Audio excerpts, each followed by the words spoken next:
What's up everyone? Welcome back to another training. In this training, I wanted to talk about some of the conversations I've been having with riders lately around varying different types of mental interference, often brought on by situations outside of our circle of control, okay? Often brought on by riding in some kind of group environment or some kind of like environment where we feel like there's a little bit of added pressure compared to when we're perhaps just going out for a chill solo pedal on our local trails. One of them that's been coming up a lot for me and a lot for some of the riders I've been speaking with is this, bike park anxiety, okay? When I talk about anxiety in this context, I'm not necessarily talking about clinical anxiety.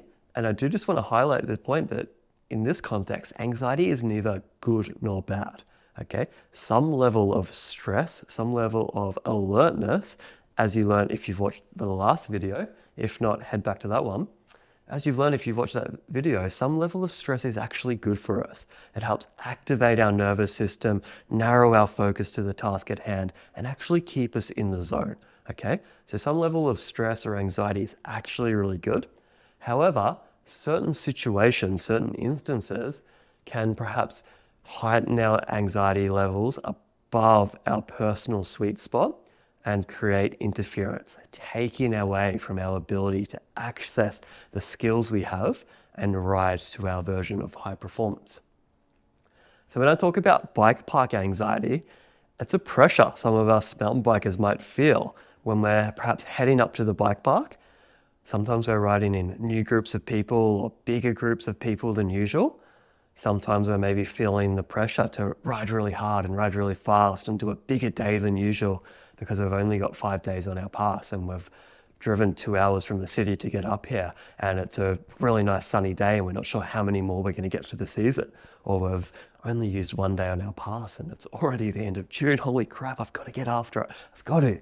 We're creating that pressure. Other times it might come on the night before. It might be like buddies are like, hey, I'm feeling sendy. I want to ride 𝗪𝗏 Pro Line tomorrow. I want to ride some double black tech. I want to go down this particular trail that we know is actually quite hard for us. It's actually, a little bit more than a stretch and it's perhaps feeling a bit stressful. There's added pressure there.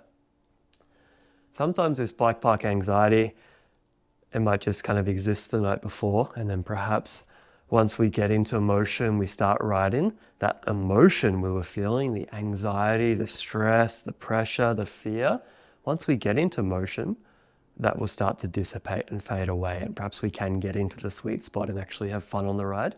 Nevertheless, it can still be really uncomfortable and it perhaps can hold us back from going on more group rides or more bike park trips.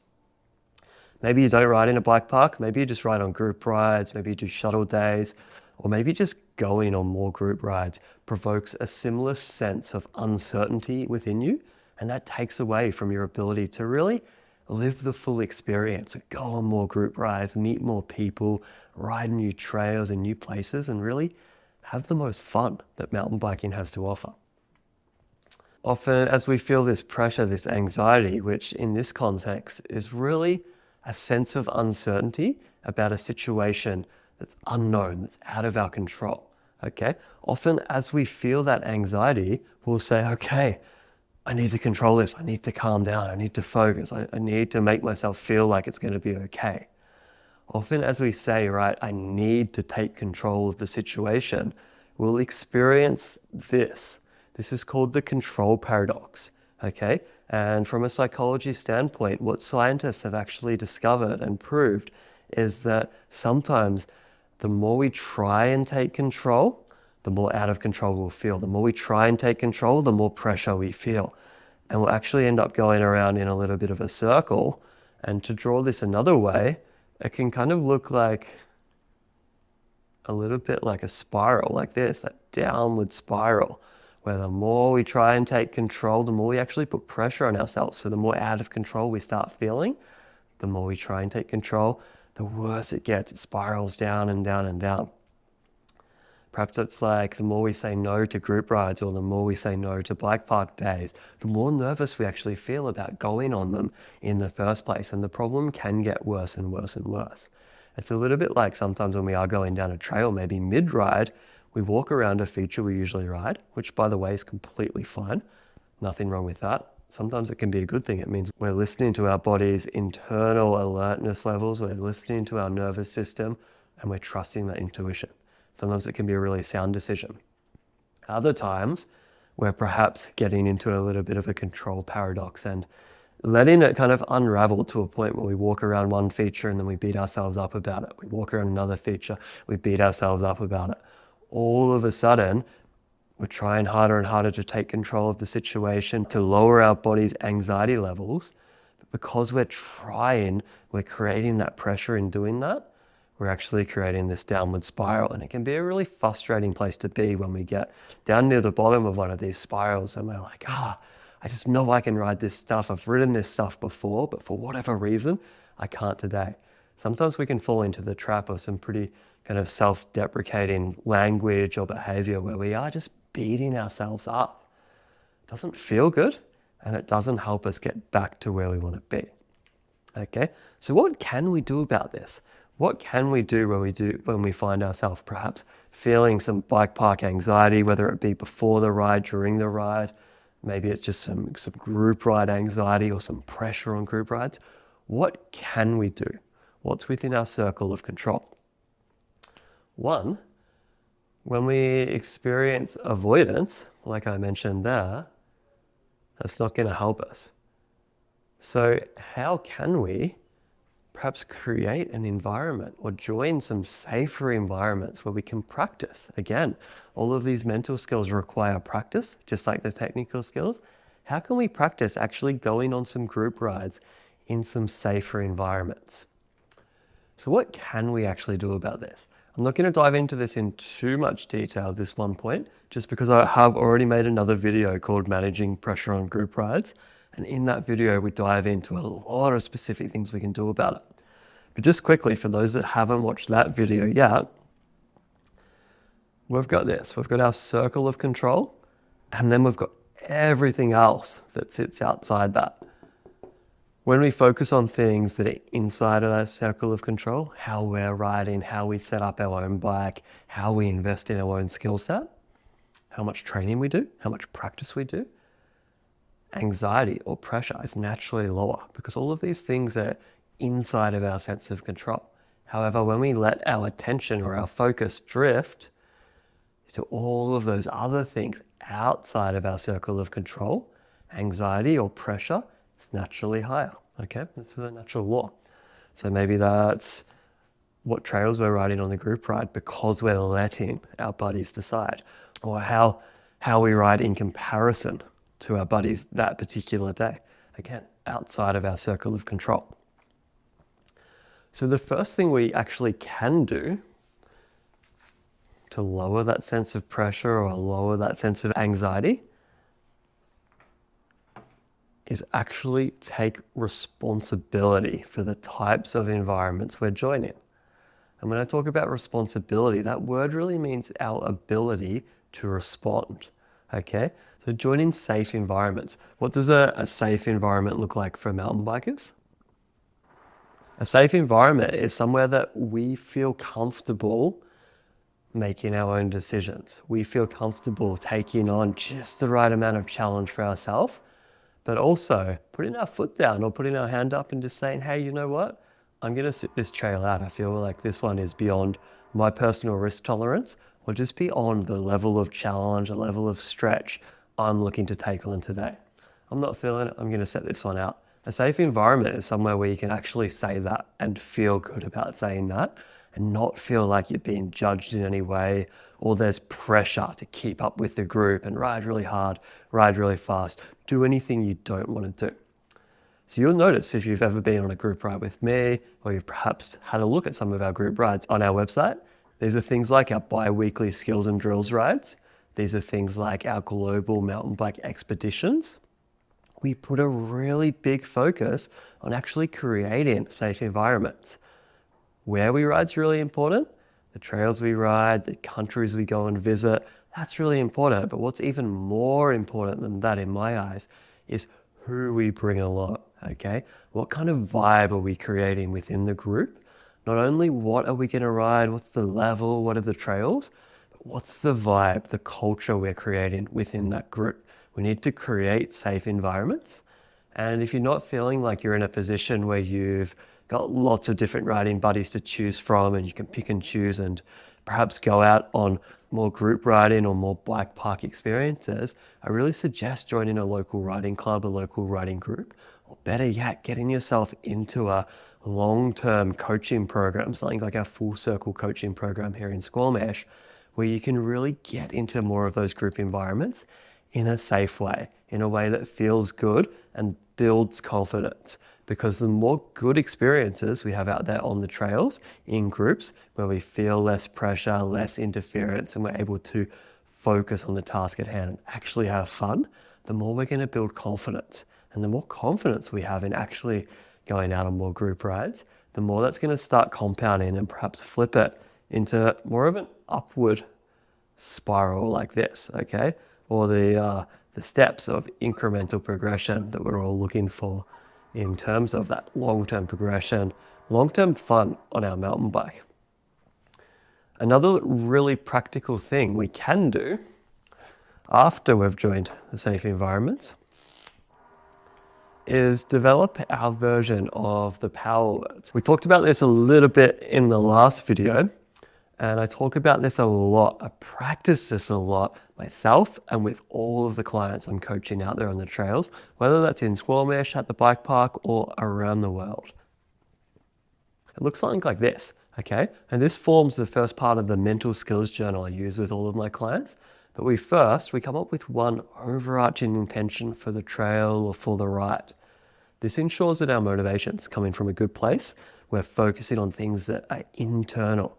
We're doing it because it's a fun goal for us. We want to go on this group ride, this trail. We want to go to the bike park this particular day because it feels fun for us.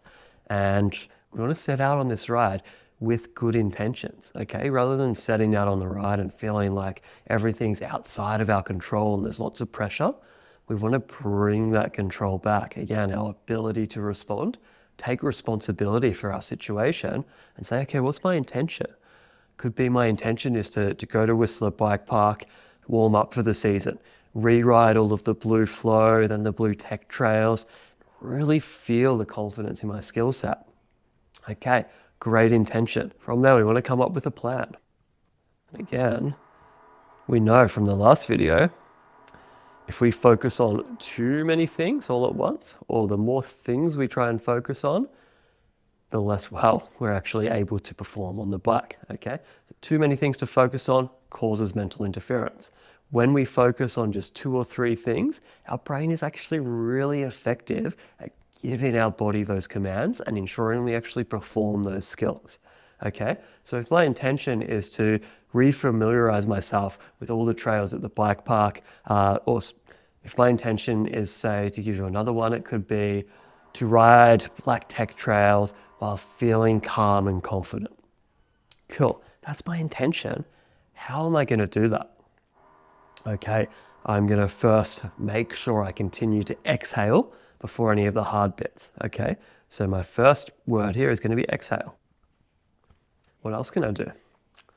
Wow, I can focus on how much pressure I'm putting down through the pedals. That's going to make sure I'm weighting and unweighting in all the right places and potentially smoothing out some of the rougher sections. So pressure could be another one. Maybe the last word is active. Okay, being active, being dynamic on the bike is going to ensure that I'm using all of my range of movement so that I can actually ensure that I'm staying stable, staying controlled while I'm going down these quite technical trails. Cool, so that's my plan. And guess what? This plan is now going to become what we call power words. Exhale, pressure, active. Exhale, pressure, active. Again, it doesn't matter what these words are.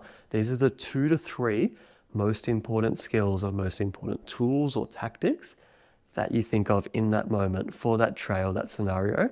And these serve to help bring your attention back, help you control the controllables in the present, and can help you refocus when your mind perhaps wants to drift off onto how your buddy's riding, how you're riding, perhaps the fear of the trail that's coming up ahead.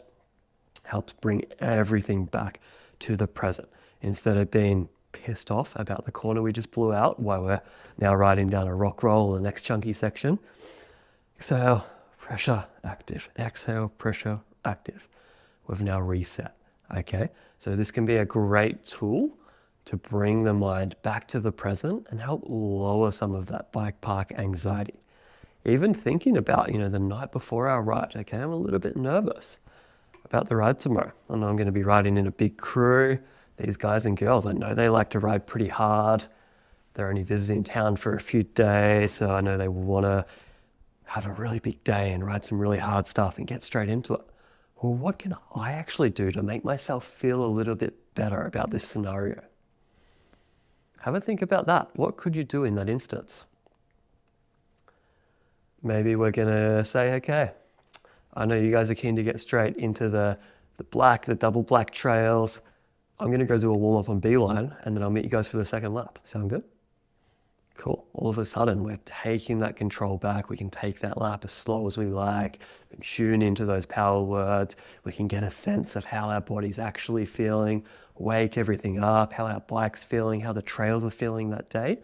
And then who knows, maybe by the second lap, we're feeling good. We're feeling ready to start pushing it a little bit. Or maybe we've just already set the scene to either do our own thing or ride with the group. Or better yet, maybe we're riding with some really good friends that are like, yeah, you know what? That's actually a really smart idea. That's some good decision making. We're going to do an easier warm-up lap as well. Then we'll get into the harder stuff later. We've got a long day. Cool. That's just one example, but really it all comes back to bringing that power back. What can we control? What's within our circle of control? While also accepting the fact that group rides are really fun. We don't want to perhaps end up avoiding all the group rides and making this fear or this mental block into something bigger than it needs to be.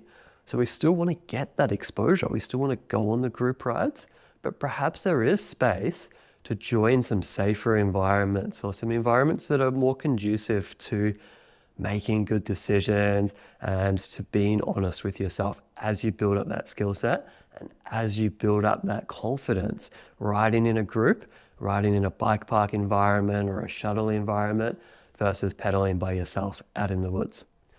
Hope this video has been helpful. If it's spurred any thoughts, any insights, I'd love to hear them down in the comments below. As I mentioned in the last video, we're going to be running a bunch of free mental strategy workshops that are going to be open to a limited amount of people in the Sea to Sky later this summer. I'd love to have you along. We can dive into specific challenges you're having. I can give you specific tactics, specific strategies to go away, to take away, and start applying in your riding from that day. We'd love to have you there. If you're like, yeah, that all sounds cool, but I want to dive deeper. I want to get out onto the trails with you, Jake. I've dropped a couple of links below. You can check out our full circle coaching package here in Squamish, or you can check out our global expeditions. We've got only 2 spaces left on our Tassie trip in November this year. And then we've just launched a New Zealand trip for 2026, a Scotland trip, which I'm super excited about as well, and Tassie round 2 next year. Check them out down in the links below. It's going to be a freaking awesome time. And they're going to be a really awesome group environment. Cheers, guys. See you on the next one.